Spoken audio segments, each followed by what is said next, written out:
System 1 loaded. How to get Siri to tell us bedtime story.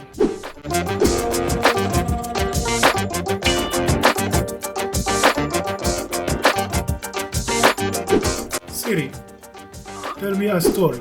This is the story of how Nancy the spider got his long, spindly legs. One day he walked into town and smelled all the food his animal friends were cooking. He asked his friend Rabbit for some of his famous stewed greens. They're almost ready, and Nancy, said Rabbit. Hey Siri, tell me a love story. Once there were two mice who became friends at Mouse College. One was from the city and the other from the country. When they graduated, they promised they would stay friends and visit each other. Soon, Country Mouse visited the city, but right away got chased by a you. Siri, How can you live there?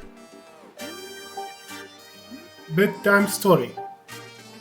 Let's take a relaxing journey through one of my favorite cozy little places, our solar system. In the middle is our sun, which is not great for bedtime. So let's head outward. Mercury is the closest, and it goes around the sun faster than any other planet.